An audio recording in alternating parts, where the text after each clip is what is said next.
8:41 minutos, 7:41 en las Islas Canarias, y empezamos nuestra tertulia de lujo de hoy.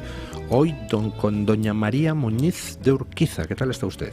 Hola, muy buenos días. Acérquese más el micrófono. Muy buenos días, pues muy bien por estar aquí, completamente desolada por la situación de España, la gestión que se está haciendo de todo lo que está ocurriendo y el descaro con el que se está asaltando las instituciones sin que haya una respuesta razonable de los partidos políticos razonables, de la gente, etcétera.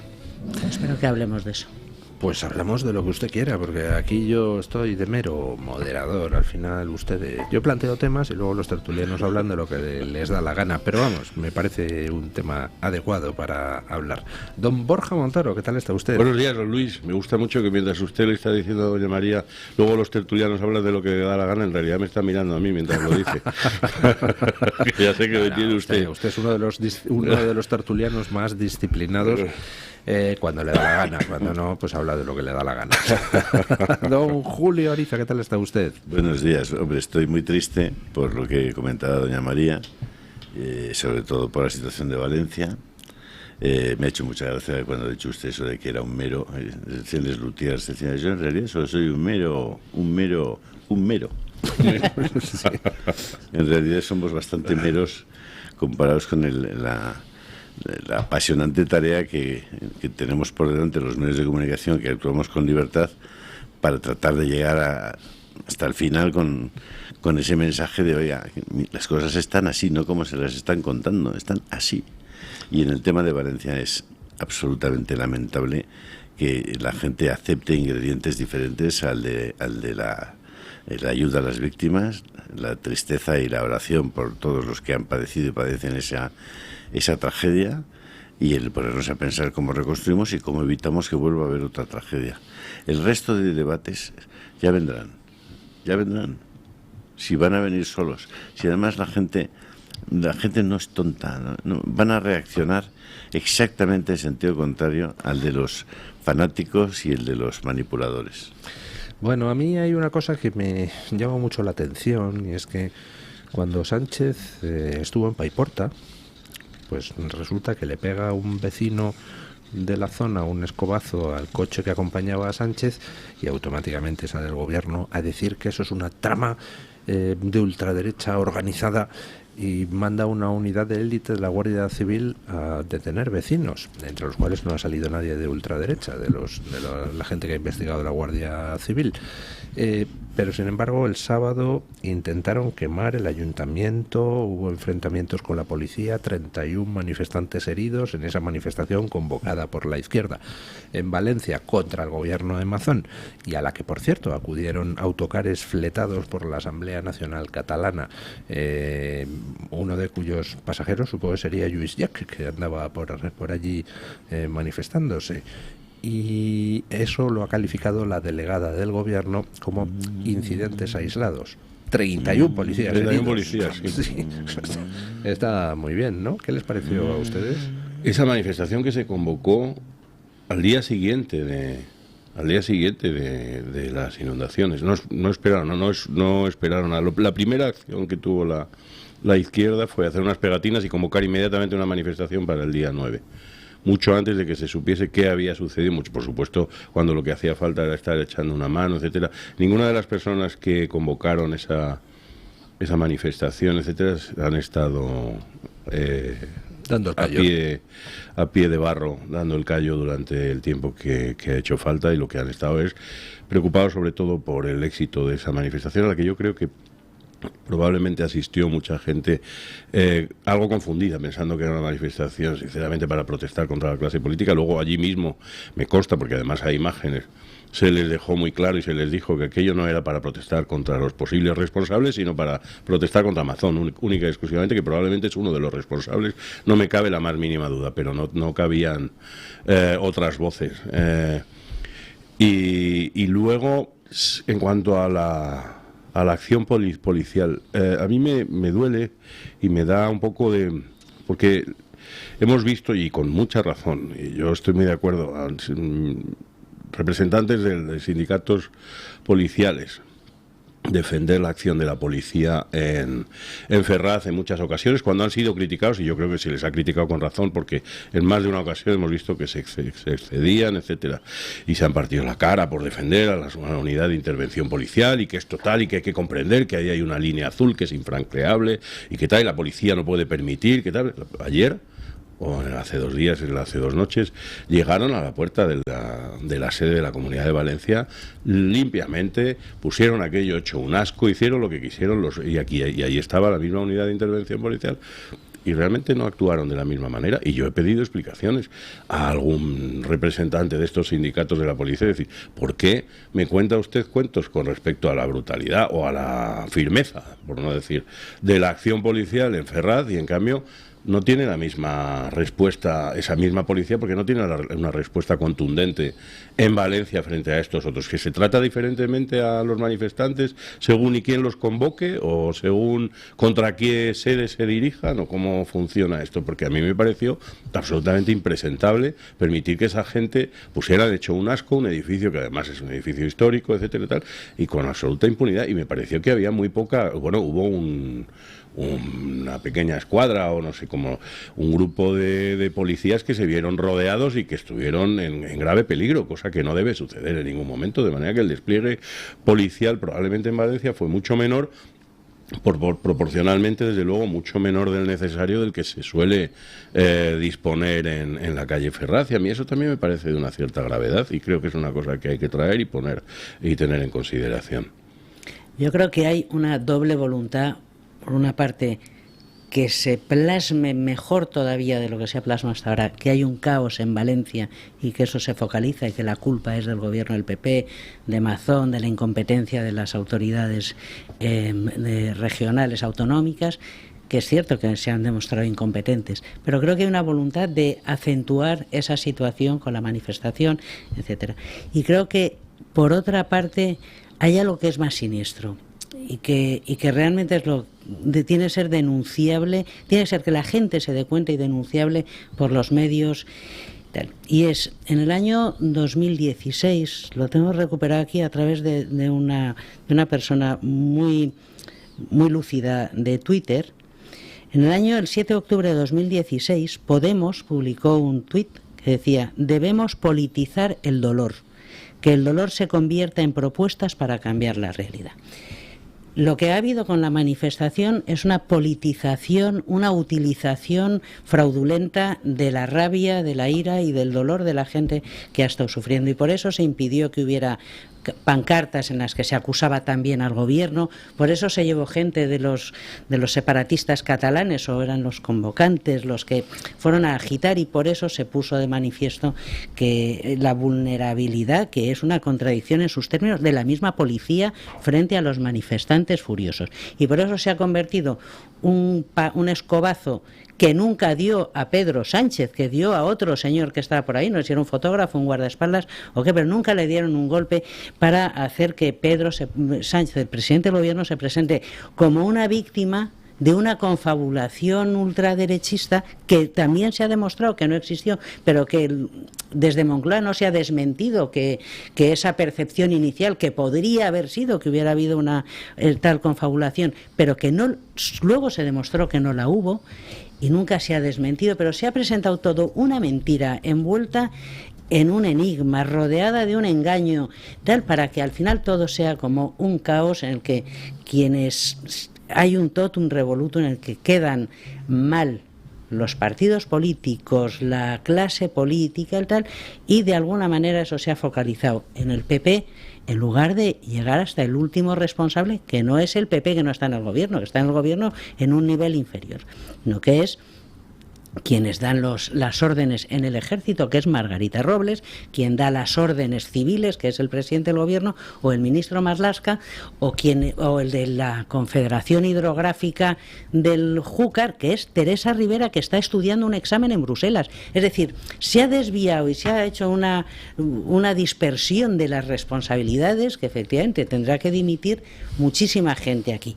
Pero, hombre, vamos a apuntar un poco el tiro y no a dejar a un pueblo indignado acorralando a la policía para demostrar que quien tiene que poner orden ahí no está poniendo orden, y que no son los que realmente tienen que poner orden, que es el gobierno, las autoridades que tienen al mando las riendas del Estado. Y yo creo que eso es lo que tenemos que ir desbrozando y sacando a la luz la realidad de lo que hay. A mí algo que me sorprende siempre, los que seguro saben qué desproporción existe entre la actuación, por ejemplo, en Ferraz, o la desproporción que puede existir entre la violencia de los manifestantes y la acción de los policías de ayer en Valencia, son los propios policías. Ellos saben, por una parte, qué instrucciones reciben, ellos ven, lo tienen ahí enfrente de ellos mismos, cómo se están comportando los manifestantes, y de hecho se producen, parece que más de 30 heridos entre los policías. En Valencia. En Valencia. 31. 31. Entonces yo lo que me pregunto es, ¿ningún policía va a salir a hablar? Eso es lo que me ha sorprendido. Claro, porque nosotros podemos juzgar más o menos con la información que tenemos, pero quien tiene toda la información son los policías. Quienes han sido agredidos y quienes están heridos en los hospitales o donde sea, son los policías. Y los policías no van a salir a decirles a sus mandos, oiga, ¿ya está bien? Pues mira, ¿qué quieres que te diga? Oye, chico... Me ha dado la sensación de que algunos algunos representantes de los sindicatos policiales están más en la defensa de los gobernantes que de los propios agentes que están a pie de calle. Sinceramente he tenido un poco esa sensación. ¿Los propios policías no abren la boca? ¿Pero qué podemos hacer nosotros por ellos? Ya, pero eso, Julio, es un poco, si quieren ayuda, que la pidan, ¿no? No, porque yo estoy describiendo una situación objetivamente negativa, y es que no se puede consentir esa furia de unos manifestantes en una manifestación, y no se puede consentir que haya 31 policías heridos. No se puede consentir el ministro del Interior, para empezar. Pero por eso te digo, y luego las víctimas, que son los que les han yo no estoy si quieren ayuda que la pidan. Yo lo que estoy diciendo es que ellos también tienen que hablar. Es que en este país la gente está acostumbrada a callarse. La gente de está todo. Atemorizada. Chico, aterrorizada. Oye, pues mala suerte, tendrán que espabilar. A mover un dedo por si acaso no se sabe qué, porque se ha llegado a una situación de terror, como en la época de la Revolución Francesa, en la época del terror. Y terror para los cobardes. Sí, pero es para que los cobardes, al final el pueblo está acobardado, con salarios de miseria, con control por parte de los medios de comunicación, que el asalto a los medios de comunicación ya es descaradísimo. Es decir, ya no es solo poner a los tertulianos que cobran por representar las posiciones de los partidos políticos, sino lo de Televisión Española, el nombramiento de los consejeros, el día que se había suspendido el pleno de control al gobierno, se suspende para eso, pero se garantiza el nombramiento de los consejeros de televisión. Es decir, quienes tienen que denunciar en público y tienen voz y micrófonos para denunciarlo, excepto algunos medios, claro, ya están colonizados, ya están contaminados. Entonces, la gente no sabe ni qué decir, no saben si atreverse a moverse, porque cuando ha habido una manifestación de ira legitimísima en Valencia y dan con un palo a un coche y resulta que se movilizan las fuerzas de élite del Estado para ir a la caza del hombre, un tío que le pegó con un helicóptero, con no sé, los geos, no sé quién más fue, para un tío que le dio un palazo a una luna al espejo retrovisor del coche, que tampoco era el de Pedro Sánchez. Pero bueno, es decir, es una situación tan terrorífica de control de todos los recursos del Estado de una manera arbitraria por parte de las autoridades, que a mí no me extraña que ni la policía, nadie se atreva a mover un dedo, porque, no sé. No tienen voz, no tienen... Alzar la voz y decir algo significa jugarse un poco... Pero habrá que jugarse algo. Pues no, es verdad que es de cobardes y que hay momentos en que uno... Y lo de Televisión Española también, al hilo de esto también, es la estructura del Estado en general. También esto...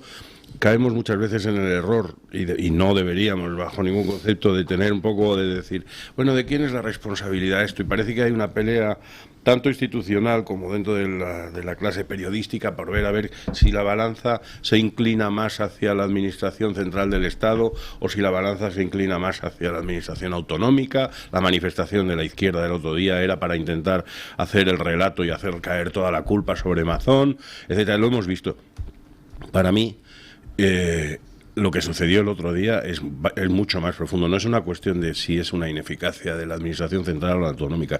Es el sistema entero, el sistema que nos hemos dado, el sistema de las autonomías, que se supone que tenía que haber funcionado de alguna determinada manera.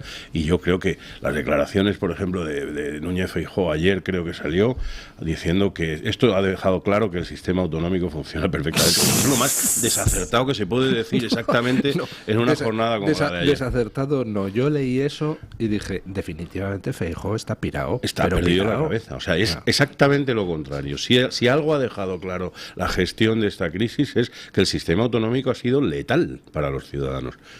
Que se pueda curar o se pueda arreglar o se pueda mejorar el sistema autonómico está por ver. Lo que es seguro es que tal y como está ahora mismo no ha funcionado en absoluto. Ha faltado.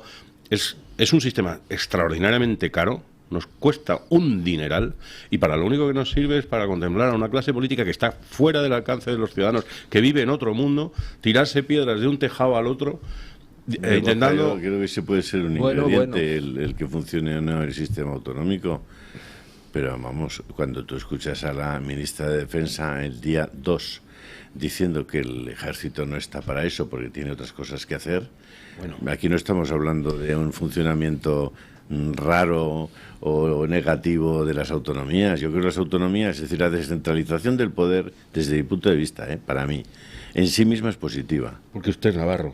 Sí. Y así ha nacido con eso, ya metido en sangre.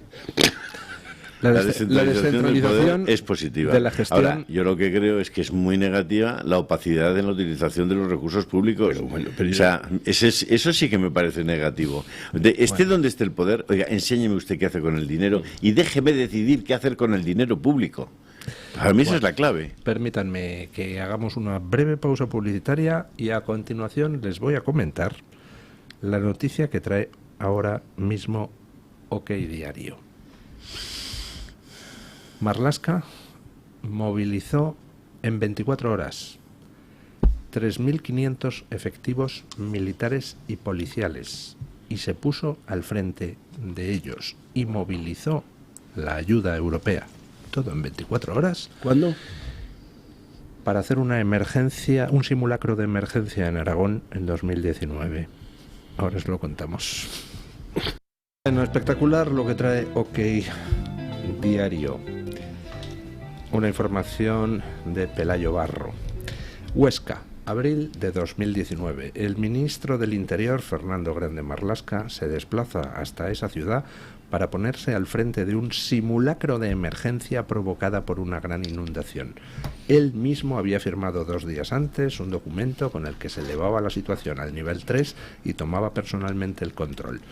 El plan desarrollado en Huesca muestra claramente cómo se ensayó un escenario mucho menos grave que el de Valencia, era un pueblo afectado frente a 69 que ha habido en La Dana, en el que se desplegaron todo tipo de medios militares y policiales desde el primer momento.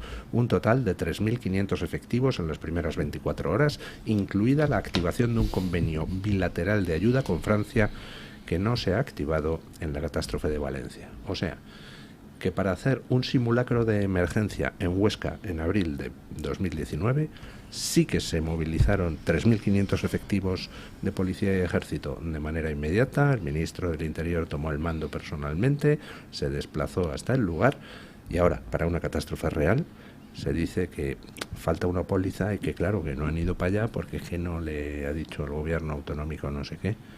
Dices, pero ¿cómo es posible? El simulacro fue todo un éxito. Sí. No hubo 200 muertos, claro. Pero eso no es más que es la constatación de algo que yo creo que todos sabemos, ¿no? Que es desde cómo no se va a poder movilizar a los recursos del Estado si se quiere organizar a los recursos del Estado desde quien tiene la capacidad de hacerlo. Claro que se puede y lo hizo Marlaska en 2019, pero lo que es un escándalo no es que hubiera un simulacro, que igual que hay simulacros de incendios en los edificios. Lo que es un escándalo es que no se haya hecho ahora. No, lo de OK Diario está bien la información para apoyar el sentimiento general de que ¿por qué no se ha hecho ahora? Se puede hacer, se ha hecho entonces y seguramente en otras 1000 ocasiones, como se ha sacado en el año 83 con las inundaciones de Bilbao. en un día. Se llama, pónganse ustedes a la orden para quitar barro o para apuntalar casas o para vigilar que no haya saqueos en las casas, ni ocupaciones, ni pillaje. Es decir, en cualquier sitio ha habido intervenciones del ejército español en catástrofes naturales fuera de España, con una eficacia que se ha señalado, que qué bien funciona las organizaciones o las instituciones españolas en materia de ayuda. Y eso yo creo que hay que dilucidarlo en el futuro, no dilucidarlo, habrá que juzgarlo, la historia y los tribunales. Es decir, ¿por qué no se activaron los mecanismos con los que cuenta el Estado para haber limitado los daños dentro de lo que es una catástrofe natural? ¿Por qué no se ha recurrido a los recursos europeos que pagamos, que creo que se han pedido hace 2 días?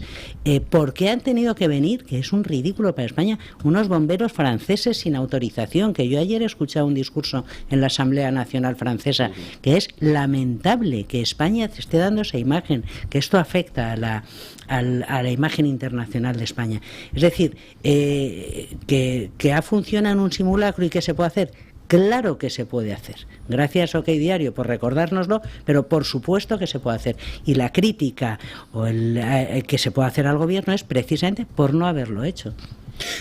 No es solo que se pueda hacer, que es verdad que el simulacro, como ha planteado don Luis, es muestra de que efectivamente se puede hacer. Es que se tiene que hacer, es obligatorio. Hay un artículo muy bueno que ha escrito Jorge Buxade y que está publicado en La Gaceta, creo que es de esta mañana o de ayer, explicando exactamente los porqués de esa exigibilidad de acción por parte del gobierno central y quiero decir con exposición de legislación positiva, es decir, por esta razón, por esta y por esta otra, es exigible que el gobierno central hubiese asumido el mando único, etcétera, etcétera. Y se podía hacer, se tenía que haber hecho, y además se tenía que haber hecho de una manera muy distinta a como se ha hecho, cuidado, que es verdad que ha intervenido la UME, etcétera, pero se lo estaba comentando aquí a micrófono cerrado a los compañeros de la mesa, gracias a los extraordinarios oyentes que tenemos, que muchos de ellos y casi todos probablemente están muchísimo mejor informados que yo, y que nos siguen y que nos apoyan, y tenemos un mando de apoyo logístico detrás que nos proporciona muy buena información, y nosotros hemos recibido pues información de primera mano de militares que están en activo, militares retirados, etcétera, gente que sabe mucho sobre cómo se tiene que organizar la respuesta militar, por ejemplo, que era muy necesaria, y la respuesta militar parece que ha llegado con el mando de la UME, etcétera, tal, y se ha hecho con los pies, se ha hecho absolutamente al revés de como se tenía que haber hecho. Yo tengo que agradecer personalmente a un buen amigo, a don Jesús, que me ha mandado información acerca de la actuación y de la puesta a la cabeza del mando militar de este general de la UME, que es un general que parece que está muy bien preparado y que ha ascendido muy rápidamente a general, etcétera, pero me hace una analogía, es decir, es como si toda la actuación de una división se hace depender de un batallón. Es que no funciona así el ejército. El ejército tenía que funcionar de una manera, un mando único que estaría en toda la cúspide de todo, está el GEMAD, y a partir de ahí empiezan una serie de operaciones que caen en cascada piramidal, y la UME tendría que depender del GEMAD. No se ha llamado al GEMAD, la ministra no ha aparecido con el GEMAD, no se debe de aparecer en Moncloa.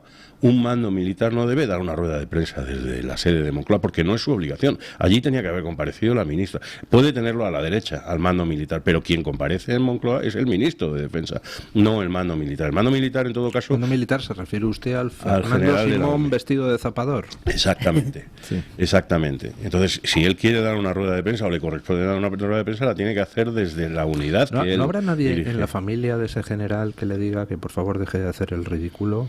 En fin, la dignidad del cargo. No lo sé, a lo mejor él responde y dice, tú sabes lo que esto significa luego a final de mes para las cuentas de la casa, el estar a bien con la persona que va, de quien depende mi ascenso a un mejor empleo.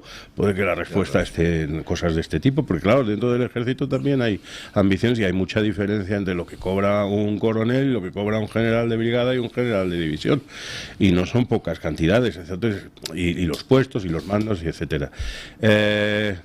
¿Quién podía haber alzado la voz o quién tenía que haber alzado la voz o de quién depende este general de la UME? Pues inmediatamente su inmediato superior es el GEME, el jefe del Estado Mayor del Ejército, que está en Cibeles y que estamos esperando a ver si en un momento dado llama un poco al orden a una persona que orgánicamente depende de él y que se ha saltado la cadena de mando. Igual no quiere hacer mucho ruido, porque ahora mismo tenemos un GEMAD que es del Ejército del Aire, que termina su cargo dentro de poco y hay que nombrar otro y por turnos corresponde, el nuevo GEMAD va a tener que ser del Ejército de Tierra. Entonces no conviene llamar mucho la atención, porque a ver si llamo la atención resulta que me quedo sin puesto. Y esto tampoco puede ser. No podemos tener la sospecha de que todo el mundo actúa en función de unos intereses que son un poco bastardos, en lugar de pensar en el bien común y en el bien general y en el bien de las personas que están allí pidiendo ayuda, porque eso tendría que ser lo principal. Y ahora mismo da la sensación de que hay demasiado politiqueo, demasiados intereses personales, demasiados intereses de partido, intereses de aquí, de allá. A mí lo que menos interesa son realmente las víctimas, eso es lo que no puede ser. Bueno, ya se han presentado querellas contra el gobierno valenciano, querellas contra el gobierno central, y yo creo que hay materia en algunos de esos temas para las querellas, porque aquí ha habido negligencias, o lo que es peor, actuaciones criminales en algún caso, tanto antes de la DANA, no se hizo todo lo que había que haber hecho para prevenir la DANA, como durante la gestión de la DANA, donde estamos viendo ahora a todos echarse la pelota unos a otros, pero el caso es que unos por otros la casa sin barrer. O sea, ya lo último es lo que conocíamos el sábado a través de The Objective, que desde que llega la alerta de la Confederación del Júcar hasta que se lanza el SMS se pierde una hora discutiendo el texto del SMS, con técnicos diciendo que no tiene que ser muy alarmante y con discusiones sobre si había que traducirlo al valenciano o no. O sea, mientras la gente estaba ya muriendo, nos preocupamos de las chorradas más inmensas. Y luego la gestión de después, donde estamos viendo que ha habido por parte de la Generalidad Valenciana un descontrol absoluto y además un manejo pues no muy adecuado de las relaciones públicas del asunto, y por parte del gobierno un retrasar la ayuda de manera incomprensible lo más posible. Todo eso al final, pues digo yo que desembocará en tribunales y espero que haya algún castigo para algún responsable. Pero debería haber habido ya castigos políticos, en el sentido de que yo creo que aquí tendrían que haber dimitido ya todos, o sea, el presidente del gobierno, el ministro del Interior, la ministra de Defensa, el presidente de la Generalidad, los consejeros que tiene, alguna de las cuales, pues pobrecita mía, no la llamó Dios por el camino de la empatía por el ser humano, ¿no? Yo creo que aquí tendría que haber habido ya una cascada de dimisiones y no se ha producido todavía ninguna, y es un problema porque en los países los temas penales, los tribunales, pues son para juzgar cuando existe clarísimo dolo, cuando existe clarísima negligencia, pero hay cosas que son negligencias menores o negligencias imposibles de demostrar como achacables al tío, pero que son claramente achacables al tío, que tienen que pagarse con dimisiones, que leches, ¿no?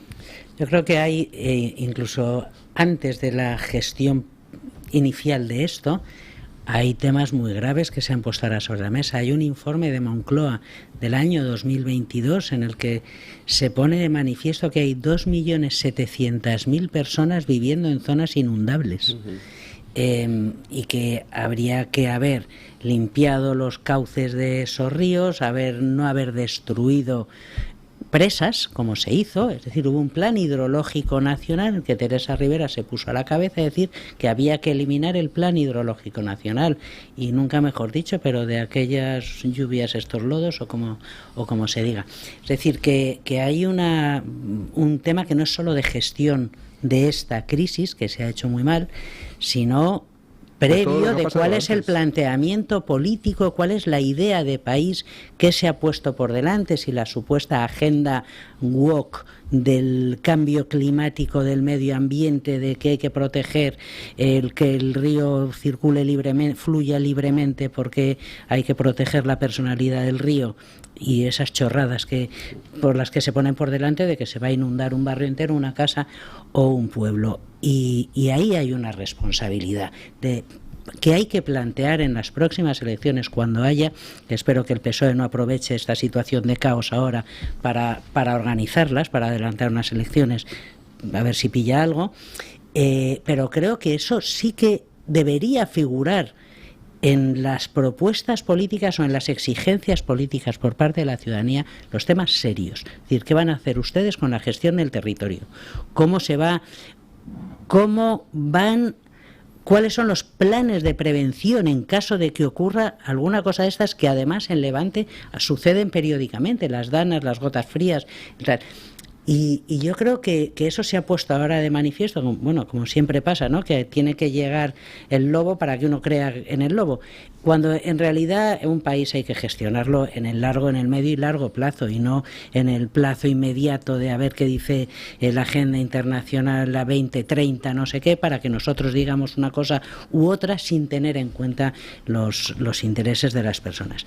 Y creo también que desde luego tendría que haber igual que en el ejército va en cascada, aquí debería haber dimisiones en cascada, dimisiones o expulsiones de los puestos de mando. Pero mientras estamos discutiendo si se tiene que ir Mazón o si se tiene que ir la consejera poco empática o si se tiene que ir Marlaska, estamos perdiendo de vista que la imputación de Ábalos, la comparecencia de la mujer del presidente del gobierno esta semana en dos instancias diferentes, judicial y política, el asalto a la sala segunda del Tribunal Supremo por parte de Bolaños, que está ya maniobrando para que una vez que se vaya Marchena, que se tiene que ir por jubilación, a ver si coloca a la progresista que está en el Consejo General del Poder Judicial, es decir, que estamos perdiéndonos en la discusión de lo más llamativo,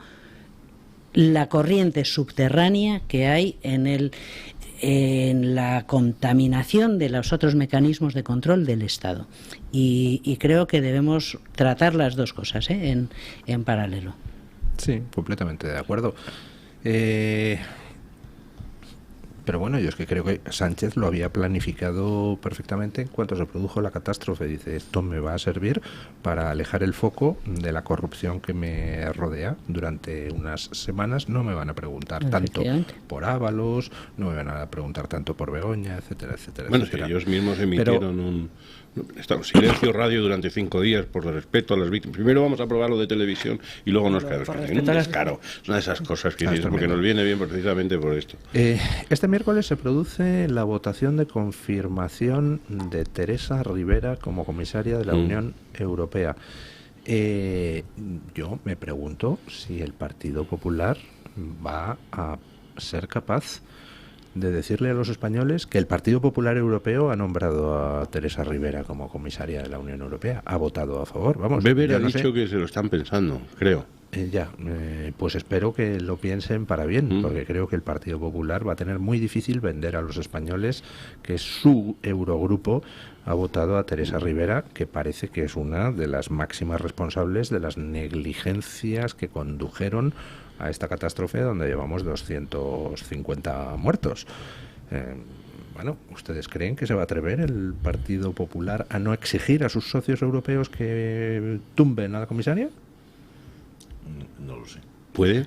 ¿Tiene alguna Sinceramente mano no lo sé. ¿Tiene alguna mano el Partido Popular Español para exigir a sus socios y a von der Leyen algo que yo creo que ya está acordado con el Partido Socialista en ese pacto? Problema, yo conozco de cómo funciona la elección de la comisión, del Colegio de Comisarios, porque trabaja en el Parlamento Europeo muchos años.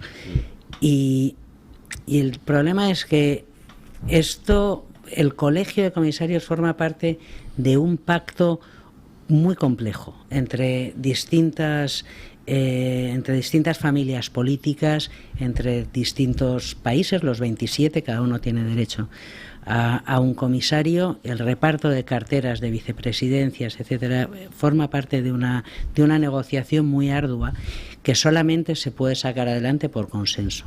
Pero es verdad que en alguna ocasión el Parlamento ha rechazado a algún candidato a comisario. Y ha habido que buscar otro. Y ha habido que buscar otro. El país al que le correspondía, me estoy acordando de algún italiano, en la época de Berlusconi. O sea que sí que se ha producido la situación de que se rechace a algún candidato a comisario. Y es ahí donde hay que ver qué fuerza tiene el Partido Popular Español dentro de la familia popular europea. Pues va a tener complicado explicar a los españoles que no tiene la suficiente fuerza, siendo el segundo partido más importante dentro del grupo del voto de los españoles.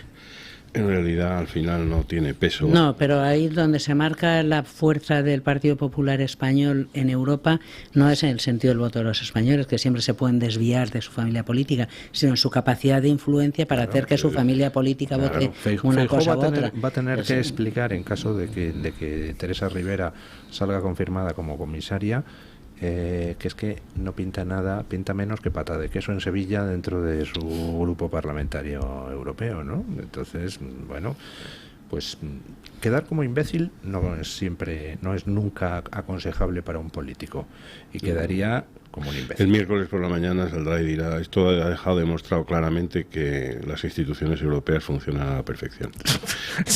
Pues, posiblemente. Pasemos al capítulo siguiente, y así va. Y así sigue andando el partido. Bueno, hoy tenemos un par de encuestas que han publicado Electomanía y Voz Populi. La encuesta de Voz Populi es de Amalgama Métrica. Ninguna de las dos encuestadoras son particularmente proclives a Vox, y las dos llevan el mismo mensaje: bajan PP y PSOE, sube espectacularmente Vox, Sumar se hunde, posiblemente por la crisis errejónica, no por nada de la Dana.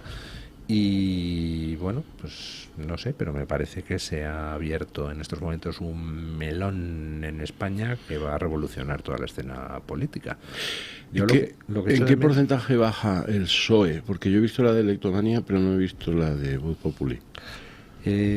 Baja como un par de puntos, estaría ahora en el 28%. ¿Y el Partido Popular? Y el Partido Popular, en una me parece que le dan el 35 y en otra le dan el 31 o el 32 o algo por el estilo. O sea, el Partido Popular gana al Partido Socialista con claridad, baja con respecto a anteriores encuestas. Vox se dispara hasta el 13%. Sumar se quedaría al mismo nivel de Podemos, que sube un poquito y les empata, y quedarían los dos en la más absoluta irrelevancia, con Podemos quizá un pelín por encima. Ese es más o menos el panorama. Con toda la salvedad que siempre me producen un poco las encuestas, etcétera, sí es verdad que hay una tendencia. También es cierto que no sé en qué momento se han hecho esas encuestas, porque se publican hoy, pero se han estado haciendo, me imagino, que a lo largo de la semana pasada, etcétera. Probablemente es pronto para todavía haber asimilado los efectos de unas cosas y de otras. Sigo pensando que de todas maneras, y aunque sean halagüeñas en el sentido de que la gente responde a la ineficacia o de los responsables políticos de los que tenían que haber dado una respuesta, sigo pensando que la respuesta es demasiado pequeña. La gente sigue confiando a ciegas en ese sistema monolítico de bipartidismo. Es demasiado elevado para mí el porcentaje de voto que se le entrega tanto a PP como a PSOE por el momento. Es mi apreciación. Pero las cosas cambian. Mire usted Estados Unidos, lo que ha cambiado, ¿no?, en estos años. Es cierto. Y yo el pasado vi en la semana pasada si había algún motivo ¿Usted que había pronosticado? ¿Que ganaba Trump? Yo que ganaba Trump. Además, yo lo voté en una cosa que puso usted en Twitter. Yo me apunté al voto ese que decía que Kamala quedaba por debajo del 40%. Yo he disfrutado la semana pasada con los resultados americanos, al margen de la tragedia que estábamos viviendo, pero hemos tenido un poco de tiempo de solaz contemplando esos resultados mientras tanto. Y he disfrutado mucho, por supuesto, viendo a toda la extrema izquierda y tal, viendo cómo lloraban sin consuelo, pero también he disfrutado un poco, y esto es una cosa que se comenta poco, viendo cómo se apunta a la gente al caballo ganador una vez que el caballo ganador ha ganado, que había gente que no estaba tan apuntada al caballo ganador. Y había gente que nos hacía reflexiones sobre, no, yo no votaría ni al uno ni al otro, yo no sé qué, y ahora son los primeros que se han apuntado con el banderín y poco menos que se ha comprado la gorra del MAGA y estar en primera línea, no sé qué, personas que dirían, yo votaría a Ronald Reagan. Digo, bueno, Ronald Reagan no se le puede votar hoy. Pues no, pues yo es que en este caso tal, va, no sé qué, todos, y estaban los que iban a votar al Ronald Reagan. Y Ronald Reagan no se ha presentado, pero ahora salen los primeros de la fila con su banderín y con su gorra de MAGA, parece que es un resultado espectacular. Salir en socorro del vencedor. Salir en socorro del vencedor es un ejercicio. A mí me ha gustado mucho ver esos perfiles, me ha hecho gracia, es muy humano, ¿no? Esto y ahora pasa un poco como con Milei o con Meloni, etcétera, que tiene tantos amigos una vez que han ganado y una vez que están en el gobierno, de repente les salen amigos, no sé cuándo. Yo siempre pienso, y en ese caso digo, del acierto, no sé quién, o sea, es verdaderamente para tener en cuenta el acierto en las predicciones y en las apuestas que tiene Vox en el plano internacional sobre los aliados, etcétera. Es el partido que, sin ninguna duda, con más firmeza ha apoyado la candidatura de Donald Trump, sin ningún tipo de grises. Resulta fácil apoyar con firmeza la candidatura resulta fácil ser el que con más firmeza apoya la candidatura de Donald Trump cuando eres el único que la apoya. Exactamente, claro.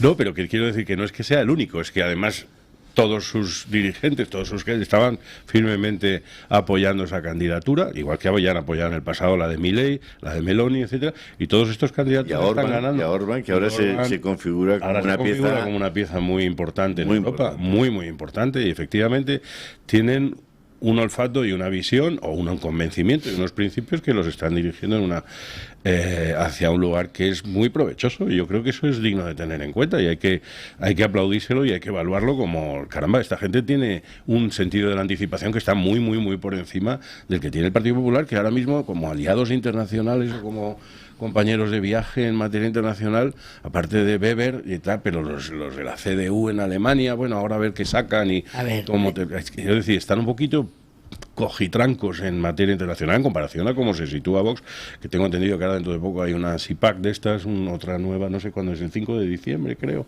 en Argentina. No, en Argentina, no en Budapest, ¿no? En Budapest, efectivamente. Creo que es en Budapest. Yo tengo que discrepar de alguna de las cosas que estáis diciendo, respecto un momento, antes de discrepar, usted dijo que ganaba Trump o Kamala. Yo no dije nada, porque realmente dije que prefería que no ganara Trump, y además lo dije aquí, porque para Europa y para España no es bueno que gane Trump. Entonces, aparte de la satisfacción personal que pueda tener cada uno porque gana Trump y porque ahí la llevan los progres, pijo progres, todos los adjetivos que se utilizan para denominar al grupo de la izquierda, los liberales en la nomenclatura estadounidense, ¿no? Pero creo que para Europa no es bueno. Creo que la tendencia al aislacionismo americano no es bueno para la defensa europea. Hay las voces más optimistas que dicen, bueno, así Europa va a insistir en la necesidad de tener una defensa propia y va a invertir más en la industria de seguridad y defensa europea si hay una retirada de los Estados Unidos. Puede ser, pero teniendo la guerra de Ucrania al lado, que es una guerra en la que yo creo y muchísima gente, que intrínsecamente los culpables son Rusia y Putin y no Ucrania, y de tener un firme apoyo en el caso por el gobierno estadounidense a Ucrania, ahora no es tan evidente que Trump no apoye en esta fórmula así un poco anarquista o contraria a la organización de las relaciones internacionales, pues Trump no es tan evidente que apoye a Ucrania. Tenemos también la guerra en Israel, en Oriente Medio, donde es evidente que Trump no va a apoyar a los terroristas de Hamas. No, pero Biden tampoco. Es decir, tampoco había una posición. No. Biden ha estado presionando a Netanyahu para que contuviera su respuesta, siempre tratando de que Israel... Pero sin dejar nunca de vender las armas necesarias. Es decir, no, una cosa es el discurso político de, oye, vamos a intentar llegar a algo para la paz, para algún proyecto de paz, y otra cosa es apoyar activamente es decir, una cosa es el discurso, pero sin reconocer en absoluto a los terroristas de Hamas. Sí. Entonces, creo que hay ahí a mí yo no estoy contenta con esa situación, ni tampoco con que Orbán, tenga más peso en Europa, porque tiene una posición antieuropea. Yo creo en las instituciones europeas como una estructura que nos va a salvar a España y al resto de los países europeos de su propia pequeñez o de sus propias miserias políticas. Es decir, yo confío en última instancia en el Tribunal de Justicia de la Unión Europea, en última instancia, si van fallando los de aquí. Y funciona, y en el presupuesto de la Unión Europea, y en que haya una sindicación de la deuda de los países europeos. Es decir, que no creo que sea bueno minar a la Unión Europea, ni desde dentro, María, ni desde fuera. Justamente... Y lo último, para cerrar lo que estaba diciendo en relación con los temas que ha puesto don Luis sobre la mesa, en las encuestas en España, a mí me preocupa mucho que el Partido Socialista Obrero Español siga manteniendo un suelo de voto de entre el 28 y el 30%. Me parece alucinante e inexplicable que eso se mantenga a la vista de la incompetencia y de la villanía con la que se ha gestionado la política. Ahora le doy la palabra después de la pausa publicitaria, don Julio, pero antes simplemente una corrección fáctica. 8 de abril de 2024. El Comité Nacional de Estados Unidos de la UNRWA, la agencia de la ONU para refugiados de Oriente Medio, se complace en comunicar que Estados Unidos ha vuelto a reanudar su apoyo financiero para la vital misión de las Naciones Unidas allí. La UNRWA. Es decir, que Estados Unidos, el gobierno de Biden, pues ha estado dando una de cal y otra de arena, y además es que es comprensible porque tiene una parte, posiblemente la más importante del Partido Demócrata, que sí apoya a Israel sin fisuras, pero luego tiene una minoría extraordinariamente radical, que son las del Squad, de Alejandra Ocasio-Cortez, etcétera, etcétera, que esos son antisemitas del libro, y entonces Biden ha tenido que trabajar pues en una especie de ambigüedad calculada, que desde luego dista mucho del soporte sin fisuras a Israel que Trump sí que va a proporcionar, ¿no? Entonces, sobre todo que no hay era una Biden, diferencia. era Kamala, la que iba a la presidencia. Era Si tenemos en cuenta un hecho fáctico también, hay algún distrito, no recuerdo el estado ahora, en Estados Unidos, con una mayoría musulmana, de población musulmana, que ha votado masivamente a Trump. La razón ha sido más cultural que política, es decir, por la posición de Trump en relación con las mujeres. Esa cosa machista que tiene Trump. Que ha nombrado jefa de gabinete por primera vez. Sí, a una mujer, pero sí, pero eso no, me refiero en términos el aborto. A ver, espera. No digo que sea machista, digo que es un tema que las mujeres tradicionalmente han... Pausa publicitaria, le doy la pausa y hablamos de... Y María se nos está comiendo la tostada, y claro, y es porque no estamos al loro, Borja y yo, pero ahora te vamos a explicar. Pausa publicitaria. Ya ves que no somos exactamente como el PP. Pausa publicitaria y le doy la palabra a don Julio. Julio Ariza, tiene usted la palabra. Muchísimas gracias. Yo es que he escuchado con absoluto respeto y afecto las palabras de María, ¿no?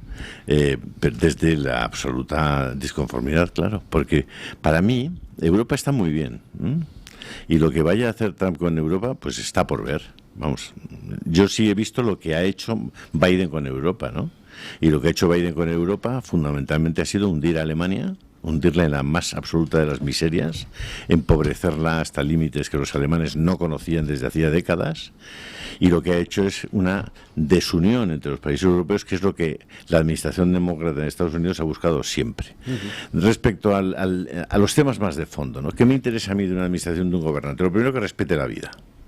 Si no respeta la vida, estamos fastidiados. ¿Y qué hace Trump y qué ha hecho cuando ha llegado al poder? Lo primero es retirar los $500 millones de apoyo a Planned Parenthood, que es la mayor promotora del aborto en el mundo. ¿El aborto a cambio de qué? A cambio de nada, a cambio de que desaparezca gente por el mundo y de que las mujeres puedan tener luego el síndrome posaborto y no tengan la atención necesaria para ese síndrome. La promoción del aborto para mí es un crimen, y por tanto aquel gobernante que trate de trabajar frente a la promoción del aborto en el mundo, que no es la promoción de un derecho, sino la promoción para evitar y conculcar absolutamente el derecho de la criatura a nacer, la promoción de eso es un asesinato, y como dice mi ley muy bien, un asesinato con el agravante del vínculo. ¿Qué más ha hecho Trump y qué más ha hecho Biden? Bueno, lo que ha hecho Biden y las administraciones demócratas en el pasado ha sido armar un lío en Oriente Medio de tal naturaleza que se han cargado al menos media docena de países que tenían estabilidad y que ya no la tienen. ¿Qué han hecho? Mantener las guerras, muchas veces artificialmente. ¿Qué duda cabe que la culpa y la responsabilidad primera de la invasión de Ucrania la tiene Putin? Pero también hay que decir que había una opacidad enorme y un evitar a toda costa que nadie proclamara la necesidad de una tregua, la necesidad de un tratado de paz, la necesidad de unas conversaciones de paz. Las han evitado a toda costa. ¿Por qué? Porque estaban muy cómodos vendiendo armas desde Estados Unidos a Ucrania. Y eso a mí me parece un disparate, porque ha habido 500.000 personas entre 20 y 45 años que han muerto, la mayor parte varones, que han muerto en esa conflagración. Y eso se podía haber parado y se podía haber evitado. Y la prueba de que se podía haber parado y se podía haber evitado es que si en los próximos pocos meses se para y se evita, es que se podía haber parado y se podía haber evitado antes. Por tanto, eso lo vamos a ver en breve. Esas razones, junto que el discurso de la libertad, el free speech, lo que hizo la administración Biden con las tecnológicas para cargarse a todos aquellos que simple y llanamente pensaban diferente y que han promovido una cultura de la exclusión de la gente, una cultura ignominiosa para sacar de la pista a todos aquellos que no pensaban como ellos, desde las universidades americanas, pasando por todas las instituciones públicas, promoviendo, por ejemplo, locuras, tan terribles como que los hombres participaran en las competiciones deportivas contra las mujeres. Bueno, por todas esas cosas yo buscaba y estoy muy feliz de que Donald Trump haya ganado, pero podría estar 45 minutos más explicando un montón de razones más por las que prefiero que haya ganado la administración del señor Trump, del señor Musk, del señor Robert Kennedy y de otros tantos, que la de los asesinos de la administración demócrata. Yo le daría 45 minutos más, pero no los tenemos. Dame a mí 2, por favor. 30 segundos, venga. 30 segundos. Me gustaría saber qué ha hecho Biden en relación con el hundimiento de Alemania. Aquí hay que tener en cuenta otros factores como el ascenso, el auge de China y una realidad, que es que no hay realmente una oferta distinta. Yo creo que también por eso han perdido los demócratas, pero no tenía una oferta económica distinta que la que tenía Trump. Te respondo directamente a qué ha hecho por el hundimiento de Alemania. En las tecnológicas, que Elon Musk está con Trump, que es el campeón de la economía de las plataformas y de la esclavitud digital de la ciudadanía. Eso es así. A ver, campeones de la esclavitud de la ciudadanía. La entrada en su plataforma, claro, a las voces disidentes. No le habrá cerrado nada. No, que cuanta más gente esté en las plataformas, más esclavos somos. Y yo la primera, que soy dependiente del Pero que eso no puedo decir que quien ha luchado contra las tecnológicas es Trump, porque no es verdad, los ha metido dentro. Creo que son los 30 segundos más largos que he visto en mi vida. Doña Carmen Carbonell. Bueno. Les traigo la opinión de los oyentes y en concreto les traigo los resultados de esta pregunta que lanzábamos esta mañana. La pregunta era si creían que el Partido Popular Europeo debía rechazar la candidatura a comisaria de Teresa Rivera. Les dábamos 4 opciones, la primera sí, la segunda no, la tercera no lo sé y la cuarta me da igual. Doña María, tengo que decirle que hay cierta desafección por los puestos de la Unión Europea en las redes sociales, por lo menos entre los seguidores. Por ejemplo, le dejo un comentario de Gerardo Moreno que dice: me da igual a quien pongan, como si ponen un muñeco. A mí me da un poco de pena, ¿no?, por la Unión Europea, que tiene unas políticas que son sumamente importantes para los países, ¿no?, la repercusión que tienen esas políticas. El 95% de los encuestados dice que sí, que el Partido Popular Europeo debería rechazar esa candidatura, la de Teresa Rivera, y les dejo algunos comentarios. ¿Me ha dicho? 95%. Hay un 2% que dice que no, hay un 1% que dice que no lo sabe y hay otro 2% que le da igual a quien pongan. Un muy buen análisis me encuentro en Twitter de Javier de la Mata, que dice que el PP dice que va a hacerle un test muy difícil a la candidata socialista, no dice que la va a vetar, y este es el problema constante del PP, que siempre es tibio, mediocre, cobardón y sumiso. Menudo retrato le hace al Partido Popular. Dice que se juega toda su economía que Rivera sale comisaria europea porque Feijóo es un bluff. Y les dejo con un comentario de la comunidad de YouTube de Radio Libertad. Este es de alguien que se hace llamar PCK y dice que al final el PP votará a favor cuando pase un tiempo. Lo hará de tapadillo y de paso Feijóo aprobará los presupuestos. Cada vez que dice el PP que no votará, no acabará votando sí. ¿Usted cree que no votará los presupuestos? Yo espero que no vote los presupuestos. Yo también, y espero que Teresa Rivera no salga elegida como comisaria, porque ya lo que le faltaba a Feijóo. Bueno, don Borja Montoro, muchísimas gracias por haber estado. Pues muchísimas gracias a usted de nuevo por haberme traído a esta mesa. Don Julio Ariza, muchísimas gracias por estar aquí. Doña María Muñiz de Urquiza, muchísimas gracias por estar aquí. Gracias y a vosotros. Ponemos punto final a la tertulia, como siempre. Bueno, por Dios, estoy maleducado. Muchísimas gracias a doña Carmen Carbonell, nuestra jefa de gabinete, que ahí está trayéndonos la voz de la calle. Y no solo eso, don Luis, que les traigo también el chocolate Matías López. Saben ustedes que nosotros tenemos una tableta que sorteamos, bueno, más que sortear, entregamos amablemente a alguno de los contertulios en función de lo que nos han dicho en el chat de YouTube. La verdad es que hoy ha estado muy reñido. Hay que decir que en esta ocasión se lo vamos a dar por constancia y por insistencia a doña María Muñiz de Urquiza. Por pesada, me lo dan por pesada. No, sobre todo porque estaba usted en minoría y tengo que decir que los chocolates Matías López lo que hacen es endulzarnos un poquito, ¿no? El día según lo que tengamos. No sabes cómo están. Buah. Y además don Julio, chocolate 100% cacao puro de Venezuela, chocolate negro, además lo pone bien claro en esa tableta, en una edición limitada de 2.000 unidades, www.chocolatesmatiaslopez.es. Ahí ven todas las opciones que tienen disponibles. Me encanta el chocolate, gracias. Muchísimas gracias a todos. Ponemos punto final a la tertulia, pues con don Paco Linares, que se pregunta si son galgos o son podencos. Buenos días, don Paco. Muy buenos días, don Luis del Pino, y gracias. Es bueno recordar fábulas, cuentos, moralejas. ¿Recuerdan la de los galgos y podencos? Había dos conejos y a lo lejos se veía una nube de polvo provocada por perros que se acercaban a ellos. Un conejo dijo: «Esos perros galgos nos pueden comer».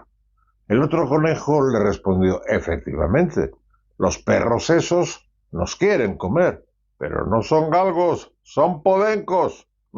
«No, amigo mío», le respondió el otro conejo, «son galgos, no son podencos». Galgos o podencos dio igual, porque en la discusión los perros se habían acercado y se comieron a los conejos.